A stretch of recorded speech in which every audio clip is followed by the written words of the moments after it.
ಕುರಿ ಮೇಕೆಗಳನ್ನು ಮೊದಲು ಸಾಕಿದ್ದಾರೆ. ತದನಂತರ ಕ್ರಿಸ್ತ ಹುಟ್ಟುವುದಕ್ಕಿಂತ ಹಿಂದಿನ ಅಂತ ಒಂದು ಪ್ರಾರಂಭಗೊಂಡು ಇಲ್ಲಿವರೆಗೂ ಬರ್ತಾ ಇದೆ. ಒಂದು ಉಸರದ ಸಂಗತಿಯೂ ಇದೆ. ಅಮೆರಿಕದಲ್ಲೊಂದು ಪ್ರಯೋಗ ನಡೆದಿದೆ. ಏನು ಪ್ರಯೋಗ ಅಂದ್ರೆ ಹುಷಾರಿಲ್ಲದವ್ರಿಗೆ ಯಾವುದನ್ನೂ ಯೋಚನೆ ಮಾಡದೆ ಸತತವಾಗಿ ಅವರಿಗೆ ಬಿತ್ತಂದ್ರಲ್ಲ ತುಮಕೂರಿನ ಸಿದ್ಧಗಂಗಾ ಶ್ರೀಗಳು ಮಾಡಿದ ಕೆಲಸ ಇಡೀ ಪ್ರಪಂಚದಲ್ಲಿ ಯಾರು ಮಾಡಕ್ ಸಾಧ್ಯ ಬರುತ್ತೆ, ಯಾರು ಮಾಡಿಲ್ವಂತೆ. ಮಾಡೋದಕ್ಕೂ ನೀವು ಯಾರಾದ್ರೂ ಹೇಳ್ಕೊಟ್ಟಿದ್ರ, ನಿಮ್ಗೆ ಯಾರಿಗಾದ್ರೂ ಹೇಳ್ಕೊಟ್ಟಿದ್ರ? ಆಹಾರ ಹೇಳಿದ್ರು ದೇಶದ ಬೆನ್ನೆಲುಬು ರೈತ, ರೈತ ನಂತರ ಅಮೆರಿಕ ಶ್ರೀಮಂತರ ಅಂತ ಹೇಳಿ ಖಂಡಿತವಾಗಿ ಅನುಭವದ ಮಾತು ಅಂತ ಹೇಳಿದ್ರು.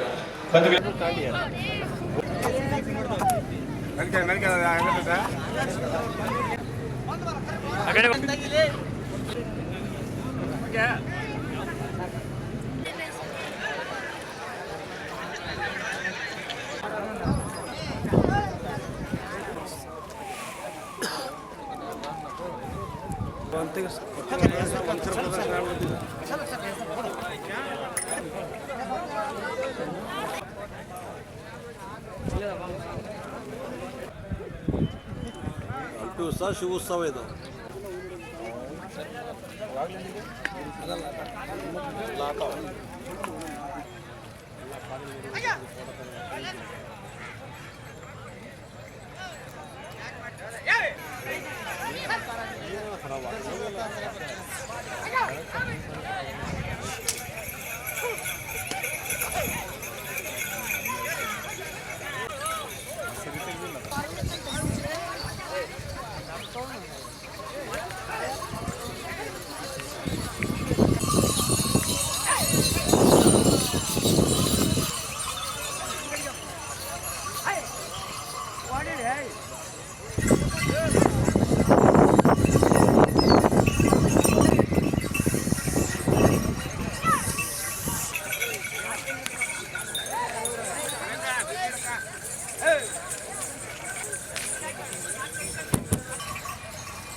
ಎರಡು ನಿಮಿಷ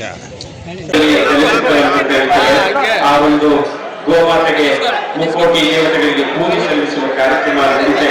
ತಾವೆಲ್ಲರೂ ಸಾಕ್ಷೀಭೂತರಾಗಿದ್ದೀರಿ.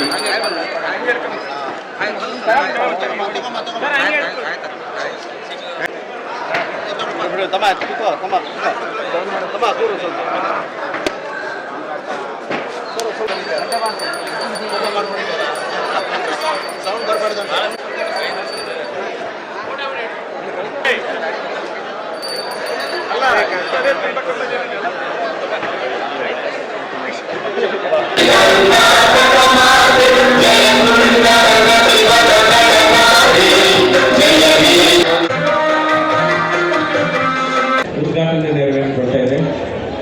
ದೀಪ ಬೆಳಗಿಸುವುದರ ಮುಖಾಂತರ ಉದ್ಘಾಟನೆಯನ್ನು ನೆರವೇರಿಸಿದೆ. ಒಂದು ಗೌರವದ ಚಪ್ಪಾಳೆ ಜಿಲ್ಲೆಯ ಉಸ್ತುವಾರಿ ಸಚಿವರಾಗಿರ್ತಕ್ಕಂಥ ಅವರಿಗೆ, ಹಾಗೆಯೇ ಸಂಸದರಾಗಿರ್ತಕ್ಕಂಥ ತುಕಾರಾಂ ಸರ್ ಅವರಿಗೆ, ಹಾಗೆಯೇ ಕ್ಷೇತ್ರದ ಜನಪ್ರಿಯ ಶಾಸಕರಾಗಿರ್ತಕ್ಕಂಥ ನಮ್ಮ ಕವಿಯಪ್ಪನವರಿಗೂ. ಜೈ ಕಿಸಾನ್, ಜೈ ಜವಾನ್, ಜೈ ಕಿಸಾನ್. ಈಗ ಹೆಚ್ಚಾಗಿ ನಾನು ಮಾತಾಡಬಹುದು. ರೈತರಿಗೆ ಬಂದಿದ್ದಾರೆ. ಇವತ್ತು ಕಾಂಪಿಟೇಷನ್ ಅಲ್ಲಿ 4 ಹಸುವನ್ನು ಗೆದ್ದಿದ್ದಾರೆ. ಡಿಪಾರ್ಟ್ಮೆಂಟ್ ವತಿಯಿಂದ 200 ಹಸುಗಳು ಬಂದಿದ್ರು. ಡಿಪಾರ್ಟ್ಮೆಂಟ್ ವತಿಯಿಂದ 5,000 7,000 ಕೊಡ್ತಾರಂತೆ. ಇವತ್ತು 4 ಹಸುವನ್ನ ಗೆದ್ದಿದ್ದಾರೆ ಅಂತ ನನ್ನ ಮಾಹಿತಿ ನನ್ನ ತುಕಾರಾಂ ಸರ್ನ ಗೋಯಪ್ಪ ಸರ್ನ ಕೊಟ್ಟಿದ್ದಾರೆ. ನನ್ನ ಕಡೆಯಿಂದ ಅವ್ರನ್ನ ಸನ್ಮಾನ ಮಾಡಿ 55,000 ರೂಪಾಯಿ ನನ್ನ ಕಡೆಯಿಂದ, ಗೋಯಪ್ಪ ಸರ್ ಕಡೆಯಿಂದ, ತುಕಾರಾಂ ಸರ್ ಕಡೆಯಿಂದ, ನನ್ನ ಕಡೆಯಿಂದ 55,000 4 ಜನಕ್ಕೆ 2 ಲಕ್ಷ ರೂಪಾಯಿ ನಮ್ಮ ಕಡೆಯಿಂದ ಕೊಡ್ತಾ ಇದ್ದೀವಿ. ಹಳ್ಳಿಕೆರೆ ಮಂಜುನಾಥ್ ಆರ್ ತಂದೆ ವೆಂಕಟೇಶ ಹೊಸಪೇಟೆ. B09 ಹಳ್ಳಿಕೆರೆ ಬಿ ಬಸಪ್ಪ ತಂದೆ ನಾಗಪ್ಪ ಗಾದಿಗೂರು 2ನೇದು. C25 ಹಳ್ಳಿಕೆರೆ ಬಾಲಾಪುರದ ಶಂಕರಪ್ಪ ತಂದೆ ವೆಂಕಟಪ್ಪ ಹಳೆ ಮಲ್ಪನಗುಡಿ. A22 ಕೆ ಮೊಹಮ್ಮದ್ ತಂದೆ ರೋಕ್ ಹೊಸಪೇಟೆ ಹಳ್ಳಿಕೆರೆ. ಒಟ್ಟ 4 ಜನ ಫಸ್ಟ್ ಪ್ರೈಸ್ ಬಂದು ಉಳಿದವರಿಗೆಲ್ಲ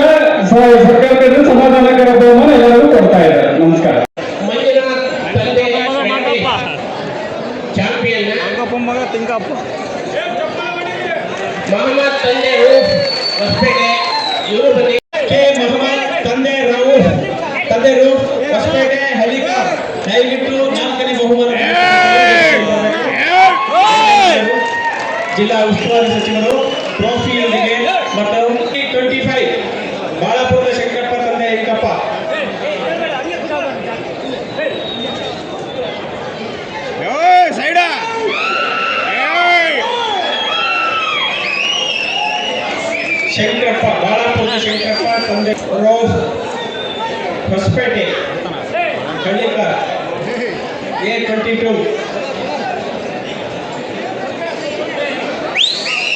ಬರಲಿ ಒಂದು ಜೋರಾದ ಚಪ್ಪಾಳೆ. ಜಿಲ್ಲಾ ಉಸ್ತುವಾರಿ ಸಚಿವರ ಗಮನಕ್ಕೆ ನಾವು ಒಂದು ಮಾಹಿತಿ ಸರ್, ಹಿಂದಿನ ವರ್ಷ ತಾವು ನೀಡಿದ ಪ್ರೋತ್ಸಾಹದ ಫಲವೇ ಈ ರೀತಿಯ ಒಂದು ಬಹುದೊಡ್ಡ ಪ್ರದರ್ಶನ. ವಿಜಯನಗರ ವತಿಯಿಂದ 13, 14, 15 ನಮ್ಮ ನೆಚ್ಚಿನ ನಾಯಕರಾಗಿರ್ತಕ್ಕಂಥ MP ಪ್ರಕಾಶ್ ಅವರ ಒಂದು ಕನಸಿನಂತೆ ಇವತ್ತು ನಮ್ಮ ಸರ್ಕಾರ ಕೂಡ ಜಿಲ್ಲಾಡಳಿತದಿಂದ ಹಂಪಿ ಉತ್ಸವವನ್ನು ಆಚರಣೆ ಮಾಡ್ತಾಯಿದ್ವಿ. ಎಲ್ಲರೂ ಕೂಡ ಈ ಉತ್ಸವದಲ್ಲಿ ಮಾನ್ಯ ಮುಖ್ಯಮಂತ್ರಿಗಳು ಇವತ್ತು ಉದ್ಘಾಟನೆ ಮಾಡ್ತಾಯಿದ್ದಾರೆ. ಉತ್ಸವದಲ್ಲಿ ಭಾಗವಹಿಸಿ 3 ದಿನಗಳ ಕಾಲ ನಡೆಯುವ ಹಂಪಿ ಉತ್ಸವದಲ್ಲಿ ಭಾಗವಹಿಸಿ ಯಶಸ್ವಿ ಮಾಡಬೇಕು.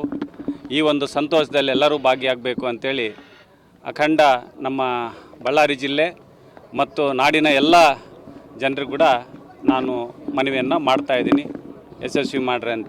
ಸರ್, ನಮ್ಮೂರು ಮೂಲತಃ ಒಳಲು ಗ್ರಾಮ, ವಿಜಯನಗರ ಜಿಲ್ಲಾ ಊರಿನ ತಾಲೂಕು ಒಳಲು ಗ್ರಾಮದವರು ನಾವು. ಇದೇ ಪ್ರಪ್ರಥಮ ಬಾರಿಗೆ ಈ ಹಂಪಿ ಉತ್ಸವಕ್ಕೆ ನಾವು ನಮ್ಮ ಊರುಗಳನ್ನ ಪ್ರದರ್ಶನಕ್ಕಾಗಿ ತಂದಿದ್ದೀವಿ. ನಾವು ಹಾವೇರಿ ಜಿಲ್ಲಾದಲ್ಲಿ ನಡೆಯುವಂಥ ಕುಂಬ್ಳೂರಿ ಹಬ್ಬಕ್ಕೆ ಈ ಊರುಗಳನ್ನ ತಮಿಳುನಾಡಿಂದ ತೊಗೊಂಬಂದಿದ್ವಿ. ಆದರೆ ಈ ವರ್ಷ ಈ ಹಂಪಿ ಉತ್ಸವದಲ್ಲಿ ಎತ್ತಿನ ಪ್ರದರ್ಶನಕ್ಕಾಗಿ ನಮ್ಮ ಊರುಗಳನ್ನು ನಾವು ತೊಗೊಂಬಂದಿದ್ದೀವಿ. ಹಾವೇರಿ ಜಿಲ್ಲಾ ಕುಬ್ರಿ ಊರಿ ಭಾಗದಲ್ಲಿ ಈ 2 ಊರುಗಳ ಹಲವಾರು ಪ್ರೈಸ್ಗಳನ್ನ ಗೆದ್ದಿದ್ವಿ. ಈ ಸಂದರ್ಭದಲ್ಲಿ ನಾವು ಆ್ಯಕ್ಚುಲಿ ಇವತ್ತು ಹಬ್ಬಕ್ಕೆ ಹೋಗ್ಬೇಕಾಗಿತ್ತು, ಆದರೆ ಈ ಹಂಪಿ ಉತ್ಸವ ಇರೋದ ಕಾರಣ ಈ 2 ನಮ್ಮ ಎತ್ತುಗಳನ್ನ ಈ ಭಾಗಕ್ಕೆ, ನಮ್ಮ ಜಿಲ್ಲಾ ಭಾಗಕ್ಕೆ ತೊಗೊಂಬಂದಿದ್ದೀವಿ ಸರ್. ನಮ್ಮ ಈ ಬಾರಿ ಕೂಡ ಇದು ಬಹುಮಾನ ಗೆಲ್ಲುವ ಇದು ನೋಡ್ಬೇಕು ಸರ್ ಏನಾಗ್ತದೆ. ನಮಗೆ ಚೆನ್ನಾಗಿ ಬಂದಿರೋಂಥ ಎತ್ತುಗಳಿದ್ದಾವೆ, ನೋಡೋಣ. ನಾವು ನಮ್ಮ ಪ್ರಯತ್ನದಲ್ಲಿದ್ದೀವಿ, ಏನಾಗ್ತದೆ ಅಂತ ನೋಡಬೇಕು. ನಿಮ್ಮ ಹೆಸರು ಸರ್? ನಮ್ಮ ಹೆಸರು ವಿನಯ್ ಅಂತ. ಈ 2 ಊರಿ ಮಾಲೀಕರು ಬಂದ್ಬಿಟ್ಟು ಸೊಪ್ಪಿನ ಬಸವರಾಜ್ ಅವರು ಅಂತ, ಒಳಲು ಗ್ರಾಮದವರೇ. My name is Eke. My name is Jolijn. My name is Daddy, of course. And we're from Holland, visiting here for a vacation, few weeks. And we just came across this beautiful Show. yeah. And we saw it, we thought, let's look around, and it's really amazing what's happening here. And we're so glad that we can be a part of this and just be able to look around. Yes, very much. It's way different from what we experience at home. But we're just glad to be able to see everything. People are so inviting here, and they just really want to show us their culture, and that makes us really happy to be able to experience it also. In total, we about 7 weeks, and my sister joined a few weeks ago, so we still have 1 or 2 weeks left. Okay, mostly the food is really nice. At home, Very friendly people. yeah, very friendly. So whenever we need help or anything, people just come to us. What do you need help with? And that makes us really happy. To see that people want to help us and they just want to show us their culture. And the food is really amazing here. At home we used to eat quite a bit of Indian food, but here it's way better, of course. I've been here for the first time 28 years ago, so my daughters will come here again for sure. Yes, Without that. definitely. Yeah. Okay, thank you very much.